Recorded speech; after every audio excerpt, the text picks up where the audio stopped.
Halo semuanya, perkenalkan nama saya Basma Edlianti. Saya adalah mahasiswa Ilmu Politik Universitas Tanjung Pura. Baiklah, di sini saya akan menjelaskan bagaimana pemikiran politik Muhammad Hatta. Namun sebelumnya saya akan menjelaskan mengenai riwayat Muhammad Hatta. Muhammad Hatta, atau yang lebih dikenal dengan Bung Hatta, memiliki nama asli yaitu Muhammad Hattar. Muhammad Hatta lahir pada tanggal 12 Agustus 1902 di Bukit Tinggi, Sumatera Barat. Muhammad Hatta merupakan anak dari pasangan Siti Saleha dan Haji Muhammad Jamil. Muhammad Hatta adalah anak laki-laki satu-satunya dalam keluarganya. Pada tanggal 18 November 1945, Muhammad Hatta menikahi seorang wanita muslimah yang bernama Rahmi Rahim dan dikaruniai 3 anak perempuan yang bernama Mutia Hatta, Gemala Hatta, dan Halidah Hatta. Muhammad Hatta memulai pendidikannya dari sekolah swasta yang bernama Melayu from the Coast, namun setelah 6 bulan kemudian ia pindah ke sekolah negeri yang dijalankan oleh pemerintah kolonial dengan nama Eropa Language School atau disingkat dengan ELS. Selama menempuh pendidikannya di Mulo, Muhammad Hatta banyak menemukan dunia. Banyaknya kelompok pergerakan yang mulai bermunculan, terutama dengan mengatasnamakan perkumpulan pemuda. Hatta pun kemudian bergabung dengan perkumpulan Chong Sumatranembon yang merupakan kumpulan pemuda yang berasal dari Sumatera Barat. Pada saat di perkumpulan tersebut, Hatta menjabat sebagai bendahara. Dan ia pun menyadari bahwa keuangan merupakan aspek yang penting dalam kehidupan suatu organisasi. Kemudian Muhammad Hatta melanjutkan pendidikannya di Sekolah Tinggi Khusus Dagang di Jakarta pada tahun 1921, sebelum ia melanjutkan sekolahnya ke Belanda. Di Belanda, Hatta bergabung dalam kampus Nederland Handelschool Girls School yang terletak di Notre Dame. Di Belanda ia mengenyam pendidikan dari tahun 1921 sampai 1932 dan bergabung dengan Indische Vereniging. Pada tahun 1922, Indische Vereniging mengganti namanya menjadi Perkumpulan Indonesia. Dari tahun 1926 sampai 1930, Muhammad Hatta mendapatkan suara mayoritas untuk terus menjadi Ketua Perhimpunan Indonesia. Di bawah kepemimpinannya, organisasi tersebut ternyata mampu mempengaruhi jalannya perpolitikan yang kemudian hari terjadi di Indonesia. Karena perkembangannya yang baik, Perhimpunan Indonesia akhirnya berubah menjadi Organisasi Pemufakatan Perhimpunan Politik Kebangsaan Indonesia atau yang lebih dikenal dengan PPI. Muhammad Hatta merupakan sosok yang memperkenalkan nama Indonesia sebagai nama dari Hindia Belanda untuk menyambut wilayah Nusantara tersebut. Karena kemampuannya yang baik tersebut, Indonesia akhirnya diakui secara internasional. Selanjutnya, perjalanan politik Muhammad Hatta. Sebelum kembali ke Indonesia, ternyata Muhammad Hatta pernah dipenjara selama 5,5 bulan. Ia bersama teman-temannya di penjara dan dibebaskan pada akhir Maret 1928. Pada tahun 1923, Hatta menyelesaikan studinya, dan ia pun kembali ke Indonesia. Setelah ia kembali ke Indonesia, Hatta mulai aktif dalam kegiatan politik di Partai Pendidikan Nasional Indonesia. Di dalam pembentukan kader yang ia lakukan, Muhammad Hatta selalu menekankan prinsip non-koperasi seperti yang ia pelajari sebelumnya di Belanda.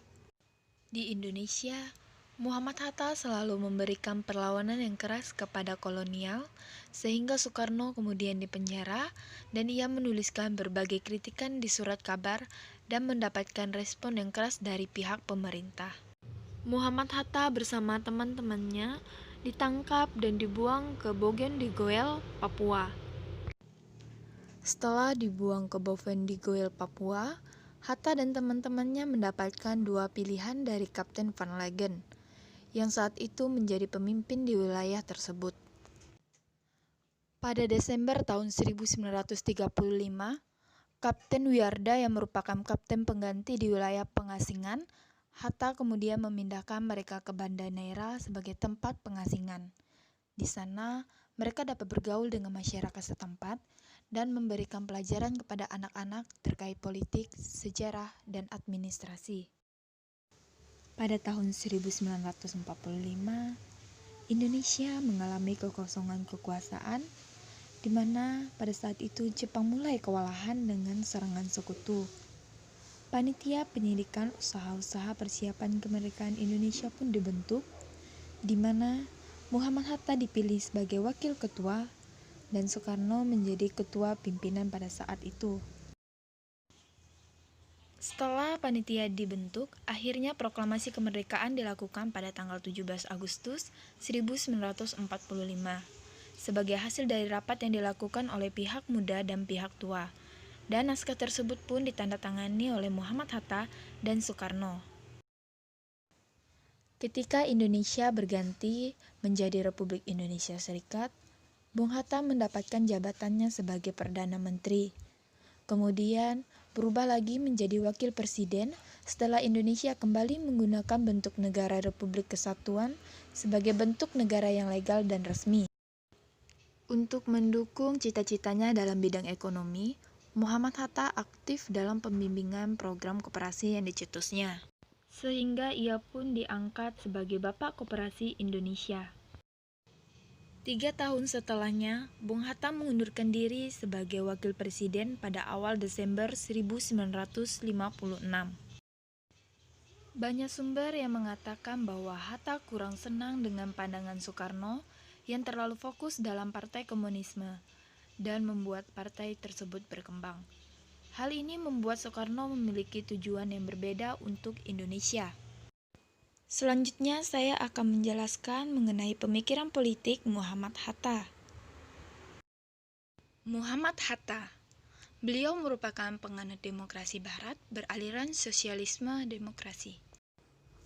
Muhammad Hatta menawarkan gagasan tentang demokrasi untuk Indonesia yang berdasarkan asas kebersamaan, yaitu prinsip hidup bersama dalam kehidupan politik yang mengutamakan praktik musyawarah dalam mencapai mufakat, dan kebersamaan dalam kehidupan ekonomi, yang berarti pengembangan koperasi untuk memperkuat sektor ekonomi kerakyatan. Pemikiran Muhammad Hatta mengenai demokrasi didasarkan pada penilaiannya mengenai demokrasi barat yang kurang tepat, yang hanya mewujudkan kedaulatan rakyat di bidang politik, sedangkan di bidang ekonomi hanya berlaku kedaulatan pemilik modal saja. Muhammad Hatta menolak demokrasi yang mengutamakan individualisme, karena dalam perkembangannya, masyarakat kemudian kaum bermodal adalah pihak yang paling cepat memanfaatkan demokrasi seperti ini. Kaum pemodal serta kapitalis dapat tumbuh apabila jika ada kekuatan pengimbangan terhadap dirinya. Dalam bukunya yang berjudul Untuk Negeriku, yang merupakan sebuah autobiografi Muhammad Hatta mengenai pemikiran politiknya yang berdasarkan latar belakangnya sampai kiprah dalam panggung kekuasaan.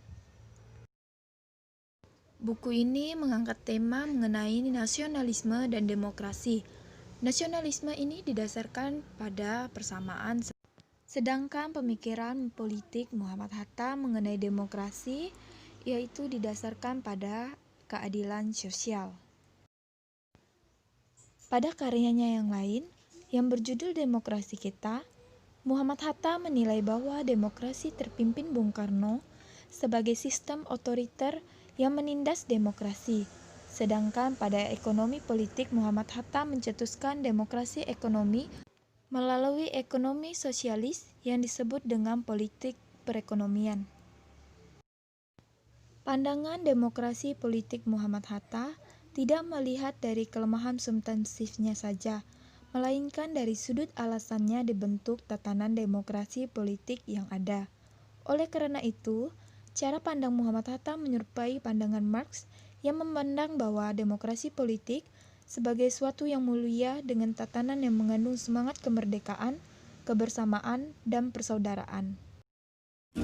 Sekian penjelasan dari saya mengenai pemikiran politik Muhammad Hatta. Semoga video ini dapat bermanfaat bagi teman-teman semuanya. Akhir kata saya ucapkan terima kasih dan sampai jumpa.